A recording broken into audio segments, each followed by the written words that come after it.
Hello, I'm Jim Miller. I'm here with Terrence Moore. Reggie Turner has the night off. The FlipSide starts right now.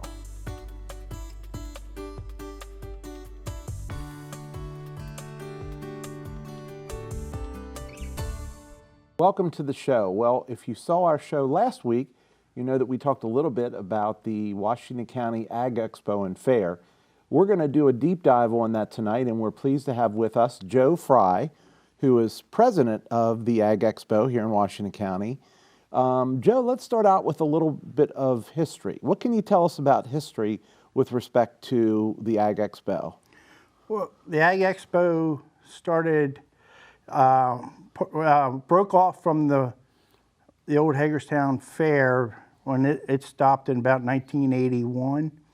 The Ag Expo was formed by some farmers and some business people in the county.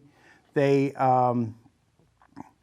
started it, and we did 1 year there at the fairgrounds. I think it was one, maybe two, and then we moved up to the Hagerstown Speedway. They hosted us for a number of years, mostly under tents and a lean-to of a barn that they had up there on a shed.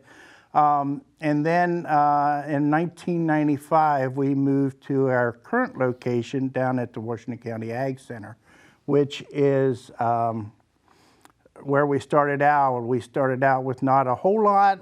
I think we had one barn or two barns and a lot of tents that we kept all the animals and everything in. And then we've evolved from there to where we are now. And so in terms of where you are now, what does that look like? What have been the major renovations or additions?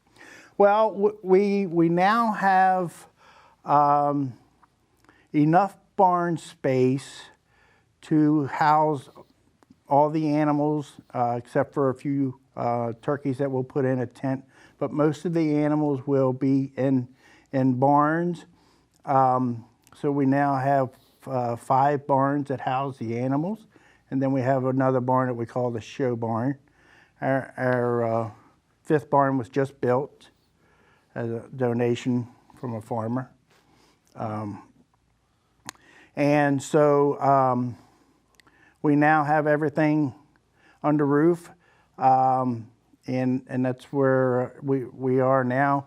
We now have a building that we have all the home arts and stuff in, and that was built, I'm not sure how many years ago, but that's also there.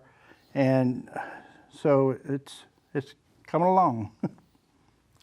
I'm a city boy. All right, so, but I have country roots, right? My family's from Alabama, so I spend some time on the farm in the summers. Okay.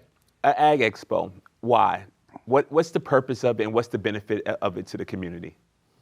The purpose of the Ag Expo is to educate the community. It's if you go there, there's 200 kids there, youth, in either 4-H or FFA, exhibiting their animals, from dairy cattle to beef cattle, hogs, sheep, goats, rabbits, chickens, turkeys. So the purpose is, for you to go there and get to know the kids, get to know where your stuff comes from. In the Home Arts building, you'll see all kinds of crafts, vegetables and stuff like that the kids have raised out of their own gardens and put in there.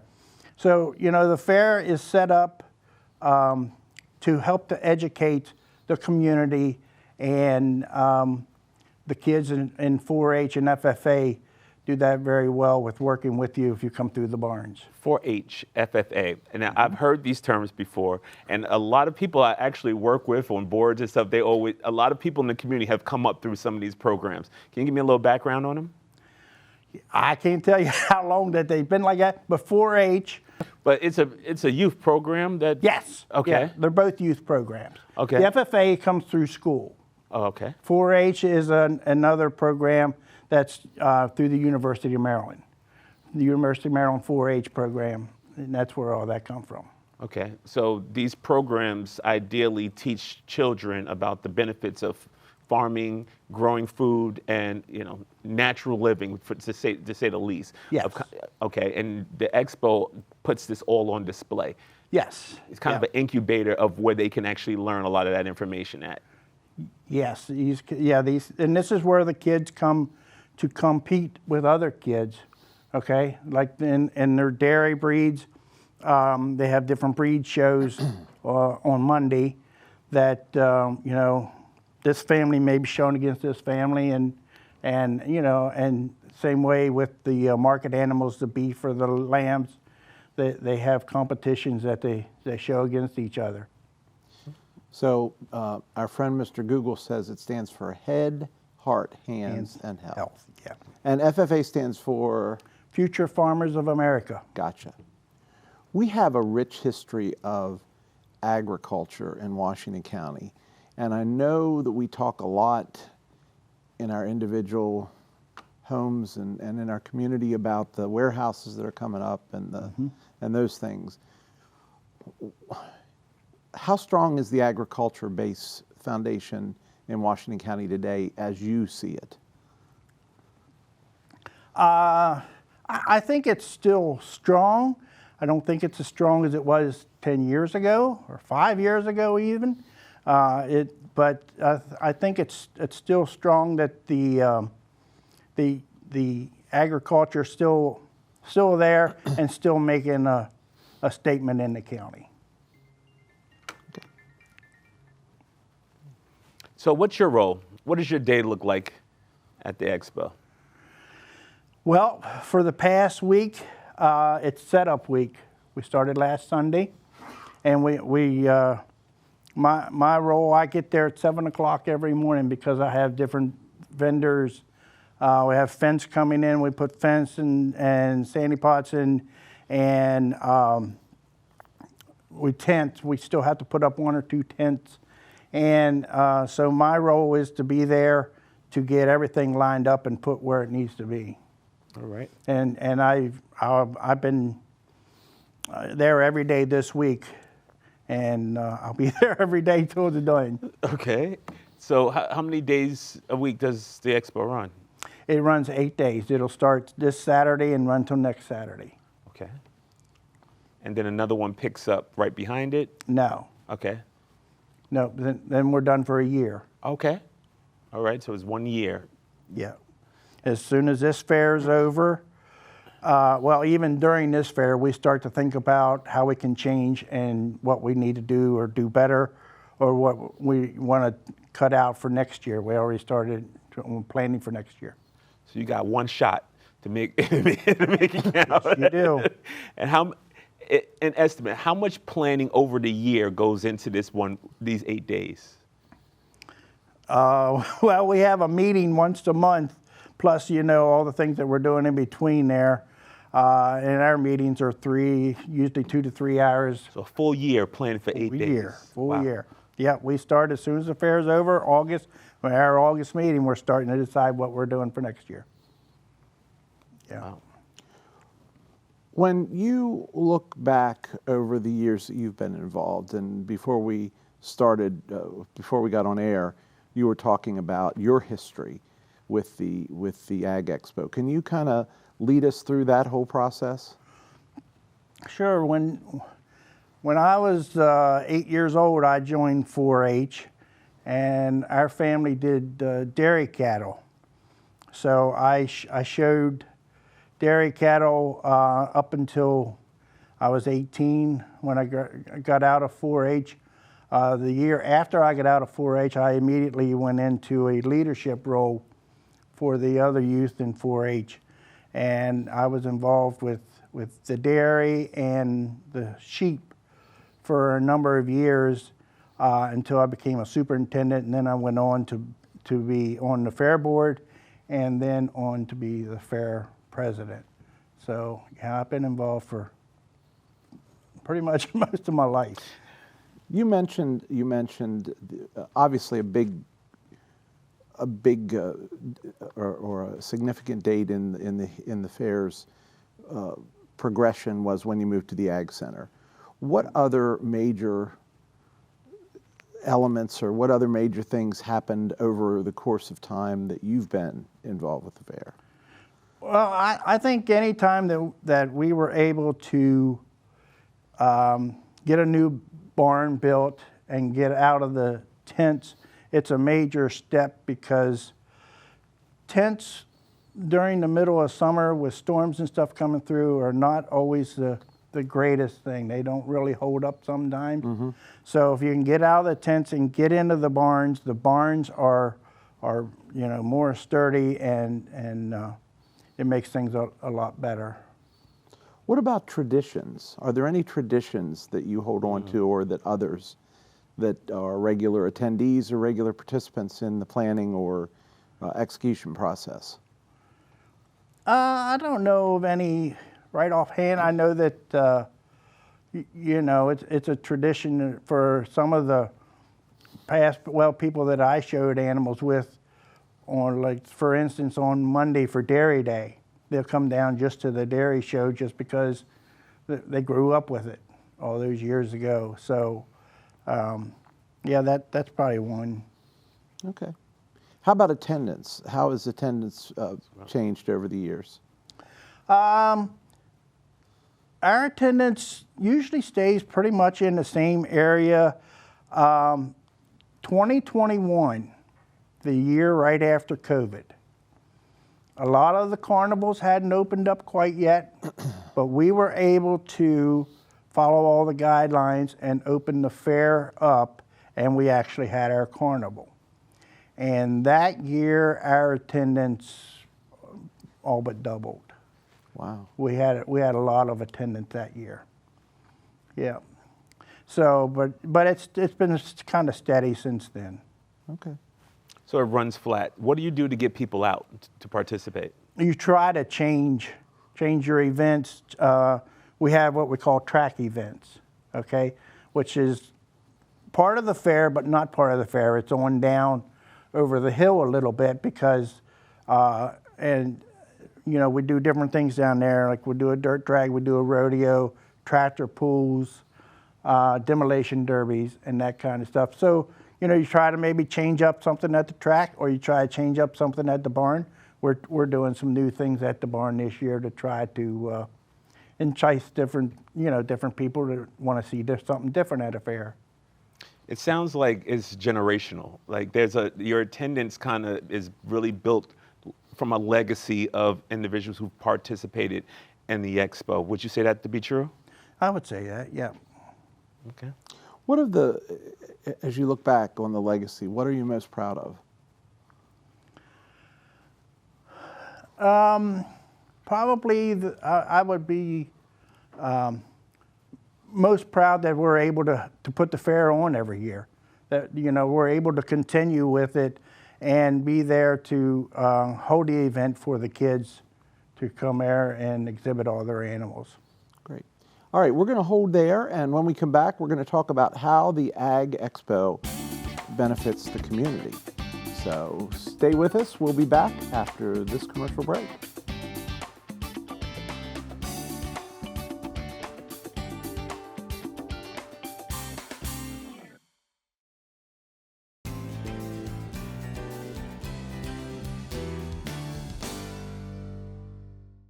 Welcome back to the show. Once again, we're here with Joe Frey from the Washington County Ag Expo. Joe, let's talk a little bit about the benefits to the community of the Ag Expo. What do you think, in your mind, the Ag Expo contributes to Washington County beyond a week of entertainment? I think what they would probably benefit from is if they come to the Ag Expo and they experience what all the different species of animals, and they kind of understand a little bit more. They go into the grocery store, that this is where your products are coming from, and talk with the kids and learn more about the products. Okay. Again, someone like me, not too familiar with agriculture, in many moons since I have been. What do I experience when I go to the expo? How do I connect? That's you connect with the kids. You get in there and a lot of them will bring animal out for you to pet, and you connect with them, and you learn more about not just what they have there at the fair, sometimes what they have at home, and what it takes to raise that animal up. So I wouldn't be overwhelmed. I would be- You might be overwhelmed on some of the Okay. what some of them have to go through and to get it to the fair. Yeah, you might be. Okay. I think what he's trying to say is most people wouldn't be overwhelmed. You may be. Yeah. I may be. Okay. No problem. be. I can understand. I'll take it. I'll take it. You city boys. You city boys, yes.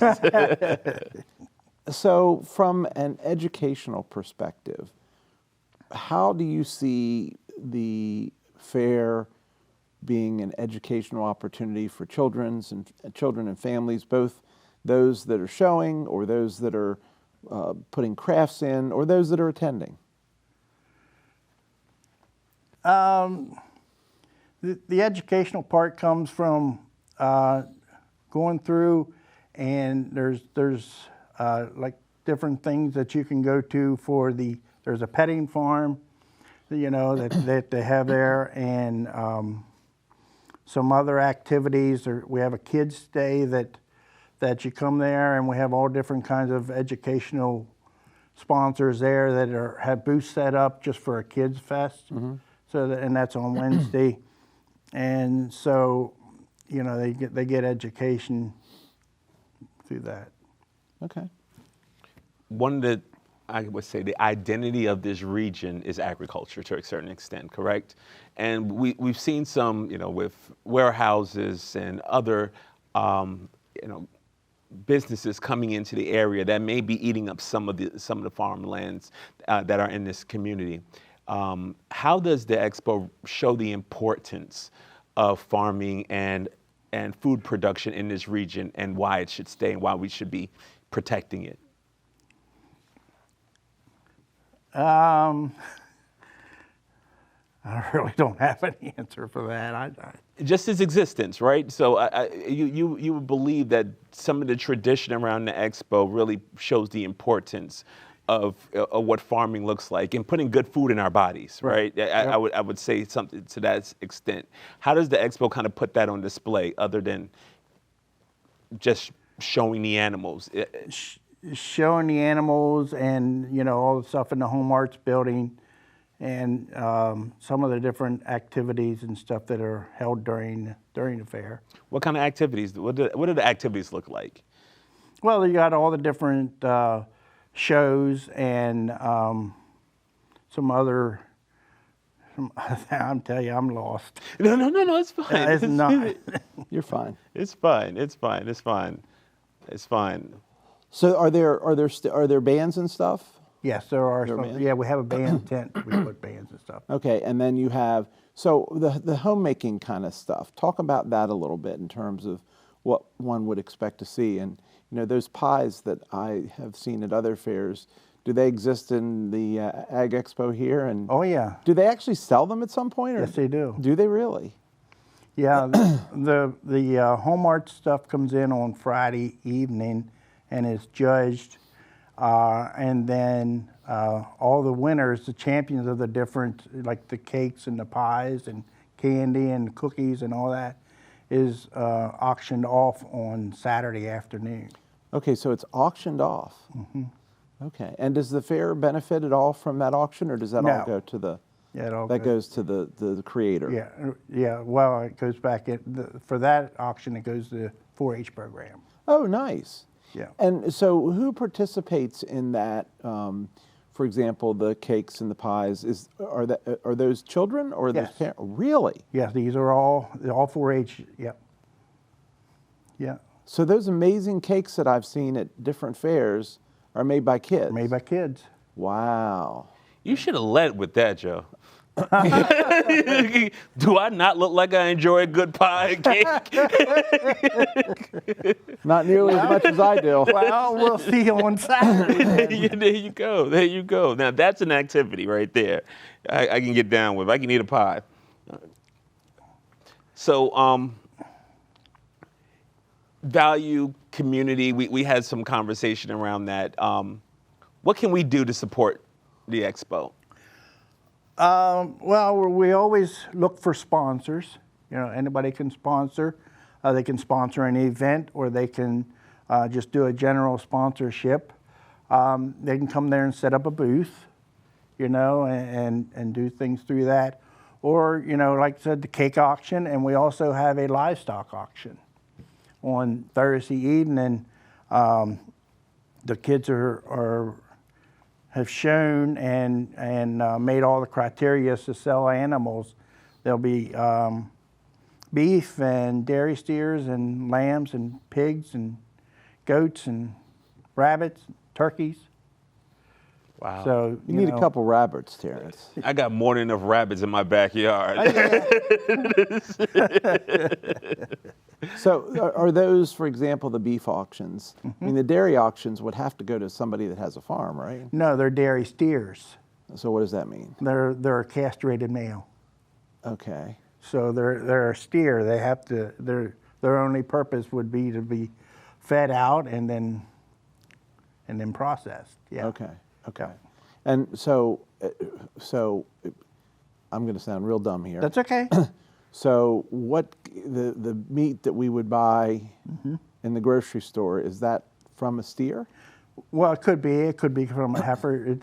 You don't do that. Is there a heifer auction? They do sell some beef heifers. Okay.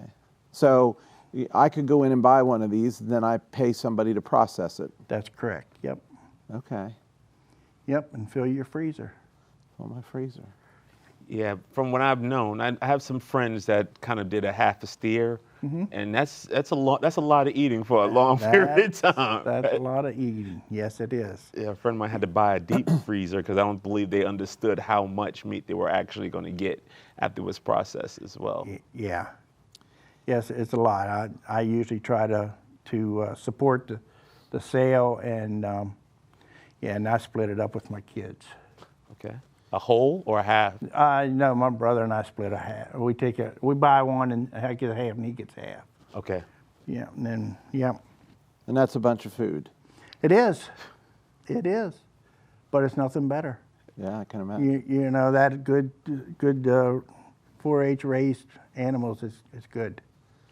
So from a resource perspective, how many, so are most of you, are a lot of your folks that work at the fair volunteer? All of us are. And approximately how many volunteers, committee members, and partners are involved to make this happen? There's 15 volunteers on the committee. And then you have 2 4-H agents, and then each school has an FFA agent that can participate and help out. And then you have other countless volunteers that may just help for an hour or help for a day or whatever.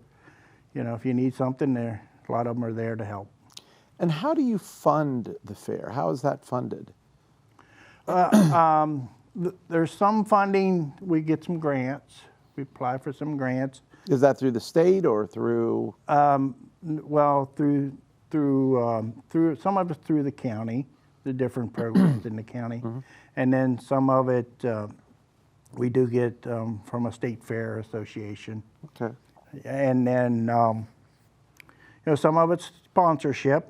We try to do a lot of sponsorship, and then we charge an admission to get in. So, What is the admission? to get in just to the fair itself is $7, and then to go down to the track it's additional. Okay. And the track is where you do what? What do you That's do? where the tractor pulls and the rodeo and demolition derbies and all that is. And that's just, it's not far, it's just a small walk from the fair. Okay. Kind of all ties in. Okay. And that's daily admission, or can you kind of do something for the course of the week? You can buy a week pass. Okay. Yeah. You can buy a week pass that'll get you into everything. You don't have to, you don't have to pay anything to get to the track. It's all in that pass.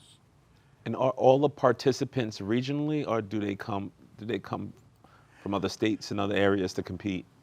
Well, to compete with the animals and everything, you have to either belong to a Washington County 4-H program. Okay. I mean, you can live out of state, but you have to belong to one of those programs. Okay. But attendees are probably coming from everywhere. Oh, yeah. Yeah. Attendees are coming, yeah. We try to reach out with our advertising. We try to reach out in, pretty good size area to try to get people to come in. Yep. So we've got a couple minutes left here. Let's talk about some of the changes, improvements, and other things that are going to happen this year. Talk to us about that. So we've got with a group in Maryland called Odyssey, and Odyssey is going to be coming up there with 3 different events. They're going to have axe throwing, they're going to have bow and arrow, and they're going to have an escape room, and all of that is free with your admission. Mm-hmm. You don't pay extra to go in and do any of that stuff. And we also have First Bite Fish Tank. They're out of Ohio. This is the first year we've ever had them down here. And they're going to be set up so that the kids can come there and they can fish, and it's a catch and release thing right there. He has a little pool there that he has a bunch of fish in, and that's also free, doesn't cost anything. And we have other things there. We have a wood carver. He's going to be there with some stuff and some other vendors. We actually have a guy that's bringing 4 carnival games to the fair. So we'll have some games there. Now that's whatever he charges the people. That's different. Right, That's right, not right. free with it. But other than that, lots and lots to see. Excellent. Sound like you need to bring your walking shoes. That sounds like a a lot of land to kind of cover in a day. So, What about you had mentioned the track? So there's a tractor pool. You mentioned that. Mm-hmm. There's 2 tractor pools. Two tractor pools. 2 nights tractor. The first one is a youth. They do a youth tractor pool, and then they do what they call a stock pool. Years ago, we had a county extension agent, and his name was Don Schwartz. And when he passed away, they started the Don Schwartz pool, and so that one is not the high tractors with the big powerful engines and the big tires and stuff like that. There's just the farm tractors. You take it right out of your field and go down there and hook to the sled and see what you can do. Okay. And then on Tuesday, we have the more modified tractors and in that pool, and trucks, 4-wheel drive trucks. Okay. Excellent. Looking forward, what do you see as potential next steps? Do you think, I guess it'll depend on how this, do you think the carnival rides will be back, or do you think that this is a new opportunity to change it up to? Well, carnival rides could be back. We may have to see if we can get somebody lined up. Our fair week is probably going to be the same next year as it was this year. Mm-hmm. So we would have to try to explore different groups and see what our options are. We may try to expand a little bit more in the area we are now. Maybe trying to find some place to bring maybe just some rides in for some younger kids and stuff like that, to try to bring that stuff in. can you go back to the food? Why am I not surprised? Listen, it's been a long day, Jim. But I guess we can talk about that a little bit more later. But off camera, I need to understand what the menu is going to look like when I show up. Well, you're going to have your traditional cheeseburgers and fries and all that, and then you're going to have your pork barbecues, and yeah, we have a food vendor, Keep It Smoking, and he has some really good beef and pork, and yeah. And down at the track, there's some other food vendors, different food vendors down there. And there's one down there with barbecue, and you'll have a fire company down there that's going to have food, and yeah, lots and lots of good food. And the bands. In the band, yeah. What nights do you have bands? We have bands pretty much every night. Okay. And some days we'll have two. We'll have one in the afternoon, and we'll have one in the evening. Any names that we would recognize? Fertile Soil. Okay. I think Wesley Spangler is going to be there. And I think the night he's there, after he's there, they're going to do some, there's going to be, I can't think of the lady's name, going to do some line dancing. Oh, nice. Yeah, so you can come down and line dance. I'm a line dancer. Are you? Yes, Okay. yes, I am. I got a cowboy hat in the truck to support it. Joe, we appreciate you being with us tonight. We wish you the best of the luck with the fair. I'm sure, based on everything that we've heard, that it's going to be another successful event. And I don't know about anybody else, but I think that the addition of the fishing and some of the other things will be a really nice change. So thank you again. We hope so. Thank you for your commitment to it as well. Oh, thank you. Stay with us. We'll be back with more of the flip side after these messages.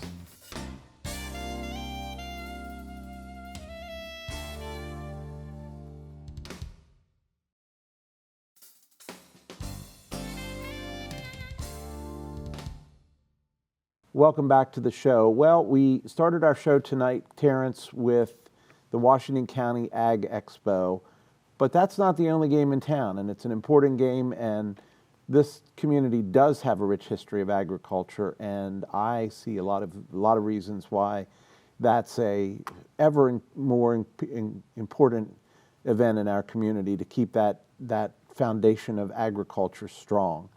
But let's talk about some of the others. Let's start with mud volleyball. Yes, mud volleyball. You talk about a rich history in this community.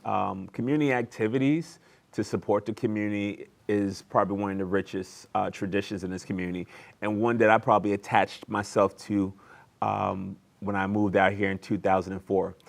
When 2004, I was with Citigroup, and I came out here, and being a transplant, wanted to get to know the community, and there was no better way to get to know the community than to serve. And one of the greatest opportunities I had the opportunity to do so was through Day of Caring through United Way was one great opportunity. Then they introduced me to mud volleyball, which, when I mention it to people today, I get the same reaction I gave to everybody. I gave to them when they introduced it to me. I'm going to be playing in the mud as an adult. Really. And then you walk out there that day, and it's probably one of the most entertaining and fun ways as an adult to let go, raise money, build community, socialize with so many organizations and businesses. There's been times where there's been 20, 30 teams out there that are playing and competing. They moved it now to where there's a competitive branch of the competition, and of course the non-competitive, because some of those teams come out there and they really go for the trophy year over year. Now you're playing, right? I'm playing this year, yes. And are you in the competitive or the non-competitive? Oh, non-competitive. I'm a little older now, and God don't make these parts no more. So, and I tend to walk away with a mild injury year over year, but I go out there anyway. One, is a great cause because it's for the community free clinic. And I've played almost every year since 2004 with the break around during the time of COVID. Now I play for CNB Bank, that I'll be playing for them this year. But anybody who'll have me, I think is a great opportunity to get out there and support our community free clinic. Now, is there typically an audience watching those? I mean, other than the ambulances that are sitting there waiting for you to break your out of warranty parts? Yes. Oh, absolutely. It's a huge family event. Everyone comes out with, sets up their tents. They bring their children. They bring their family. Usually somebody there to kind of help you work through wrapping the tape around your ankles, and to make sure your socks and shoes don't slip off in the mud, to somebody to help you hose off at the end of the day, and family are there to support you, support the cause. There's food trucks out there for food for the kids and families. There's a beer garden, which is infamous as well, and a lot of community members volunteer to distribute beer. Even the water is volunteered to hose people off, to make sure that the pits pits are full as well. And as you said, our emergency services are out there to make sure that it's a safe day for the community. Right. It was a safe day for you specifically, right? Most likely me, the taller you are, the harder, the fall. Gravity is not my friend the older I get. But it's going to be this Saturday, July 18th. It's going to be at 520 Western Maryland Parkway. So if you're not on a team, there's still an opportunity for the community to come out, support, watch it. And again, you'll definitely be entertained. Well, and any opportunity you have to learn about the Community Free Clinic, they don't do a lot of advertising because they use their budgeted funds for the purpose intended, and that is to help people. But the the resources they provide, the services that they provide, everybody wondered when the Affordable Care Act was introduced, is there still going to be a need for organizations like the Community Free Clinic? And absolutely there is, and ours is amazing. I've not been as involved in the last couple of years, but it's just an amazing, it's a wonderful organization. Absolutely, I agree. But you know what? There's more, there's more mud than just mud volleyball, and that is the Muddy Mamas event, which is sponsored by Girls Incorporated. That one's on September 19th, 2026, at the Washington County Ag Education Center in Boonesboro. What say you about that one? Again, I think it's another great opportunity for the empowerment of young women in all ways, and doing it through a mentorship program. I believe that they have women leaders who mentor a team of young women in the program, and then they run somewhat of a muddy obstacle course. Yes, they do. And it is funny. Yes. And the crazy thing is, and the last time I was out there, and it's been several years, but the last time I was out there were people who were older who were doing the obstacle course, and there's one point where you slide down this slide of mud-caked kind of slide, and they look at it at first and they're like, I don't know about this, but they go down, and it's fun. Listen, it's hard to be an Olympian in mud, right? So yeah. I believe that is the great equalizer to allow the largest population to participate age-wise, and I think it's great. It's always an experience, and it makes for some amazing photos as well for marketing advertisement, because you really see people getting in the mud for a cause. Right. And the other thing is the energy around that event. And I'm sure, and I've not been to the mud volleyball for a while, but the energy around Muddy Mamas is just incredible. Oh, absolutely. The energy is amazing around all these events. I believe the community don't come out to check a box.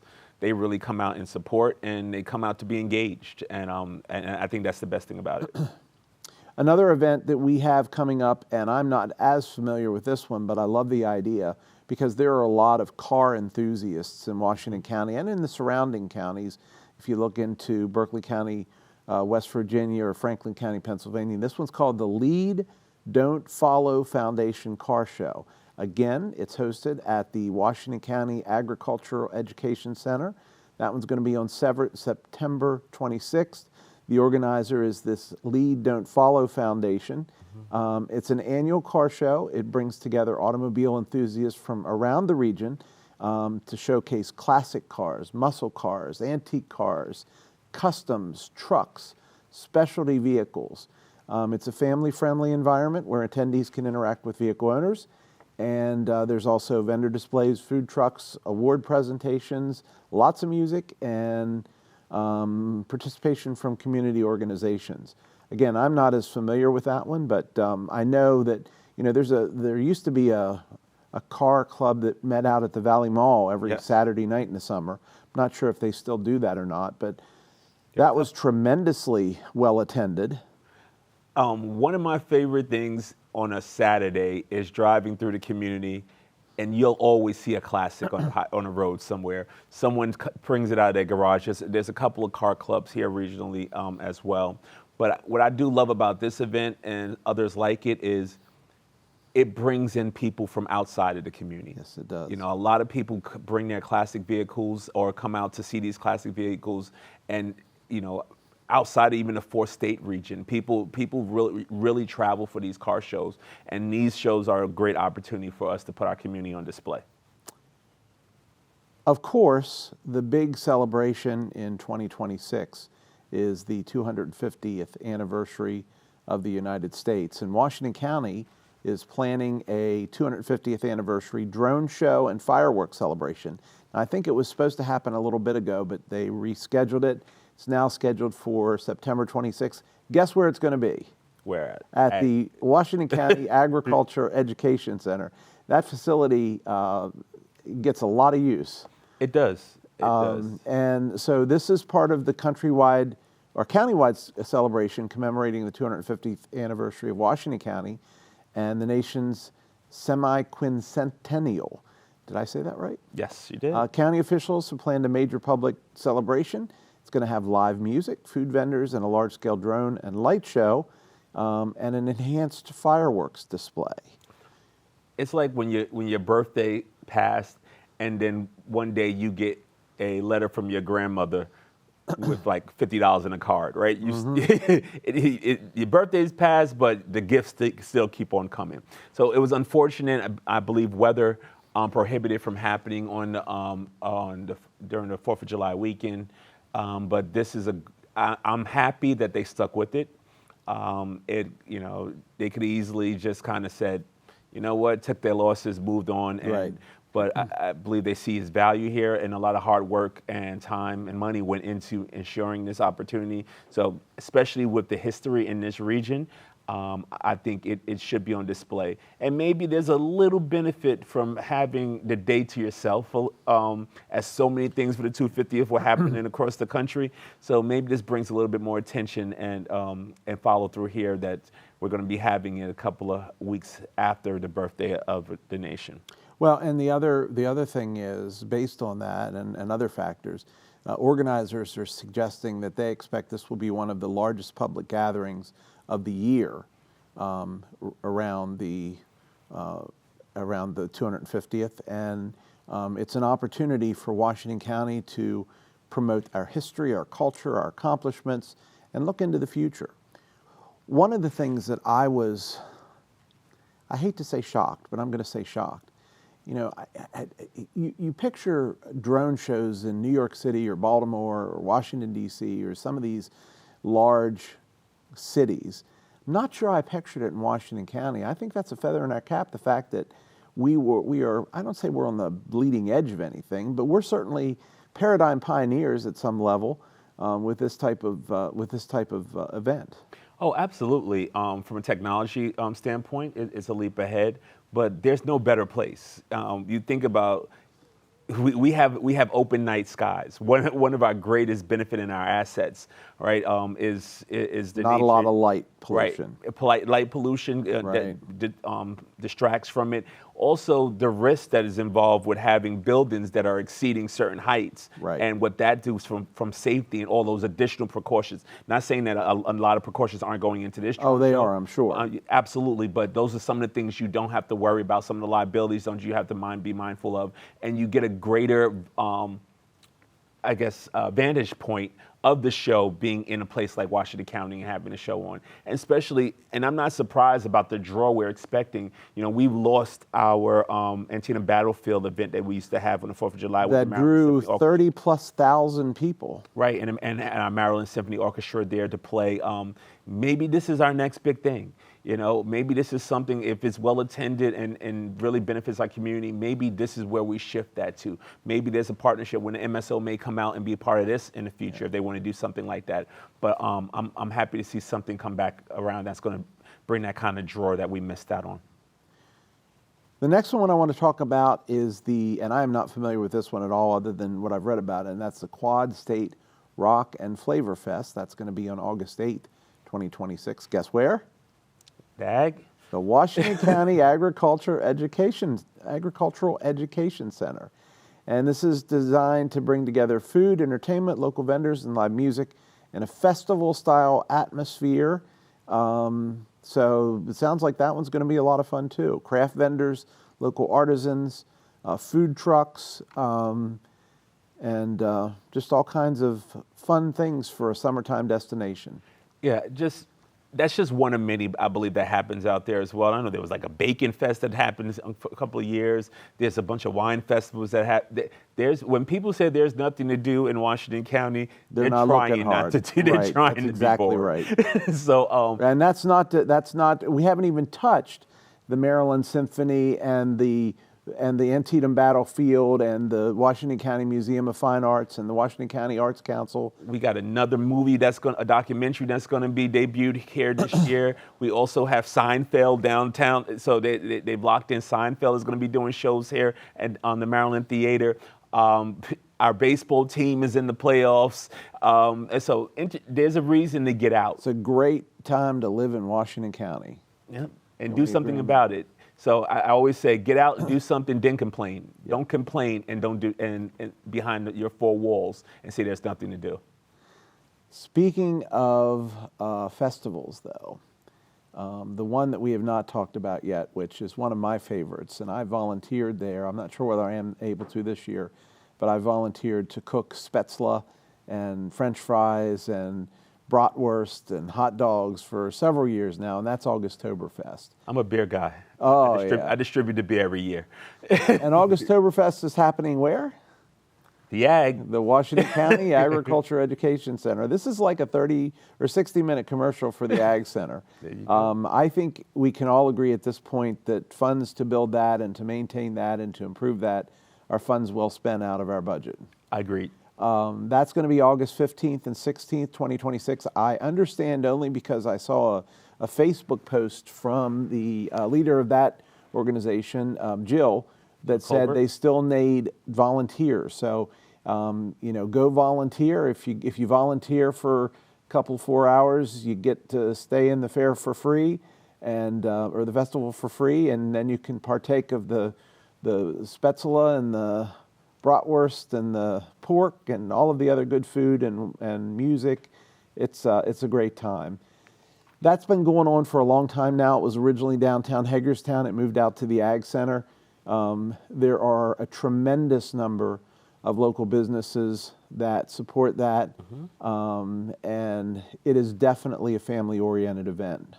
And it's a 501c3 organization that has been recognized for their efforts. They do a lot with a little. Right, and they give away the money that's residual, that's not needed to plan the next year's fair. They give away to different charities, and I don't know whether they pick it seems like they pick a different one each year sometimes. But it's a good event. And last but not least, let's have an event that's not at the Ag Center, Boonesboro Days. That's going to be September 12th and 13th. They've been doing this year will be 55 years. Wow. That they've been doing Boonesboro Days. It is what they call a heritage festival dedicated to preserving and showcasing the traditional American crafts, local history, and community culture. There are more than 150 artisans and craftspeople who participate, displaying handmade goods ranging from woodwork to pottery to textiles to folk art. There are demonstrations, there are historical demonstrations, Civil War exhibits and artifacts, astronomy displays, traditional festival food, there's heritage education, and a lot of family-friendly programming. So that's another good one. Again, that is September 12th and 13th. This sounds like the next couple of weeks of a lot of good country ham sandwiches and cold beer. Well, that's exactly right. I didn't see any notion of alcohol there, but I'm assuming there might be some healthful adult beverages available for I'm just talking about across all the events. That's true. It's good eating and good drinks that happen across responsibly, of course. Responsibly, of course. So there's lots to do in Washington County. You don't have to leave the county to do that. And as you say, I think the bonus is that the way many of these bring in visitors from the surrounding communities. And that's the challenge. I think that's what we need to do a little bit better of. I think not only do we need to get out and engage ourselves, but make a commitment to pick up the phone and call one person outside of the region to come visit you for the weekend. and show off the community. You know, take them to one of these events. Show them that we're more than just prisons and farmland, right? There's a lot of great opportunity, a lot of great development, I think, and we all are responsible for making sure that positive message gets out, and we can only hold ourselves accountable to do so. So Terrence, the bottom line is there's a lot of amazing events in Washington County, and you know, we can revisit this in the fall, because in the fall we'll have a complete new series of lineups. In fact, I was looking at the Maryland Theater's website, and there's a lot going on already scheduled for the fall and into the winter. MSO, their regular concert series, their Christmas concert, or Home for the Holidays. There's a lot of stuff going on. Yeah, good stuff in Washington County. Great. Well, that's all the time we have for tonight. We hope you will like us on Facebook. We hope you will follow us on Twitter. We hope you will send us your feedback and suggestions to feedback@theflipsidetv.com. That's feedback@theflipsidetv.com. Most importantly, join us again next week for another visit to the Flip Side. Good night.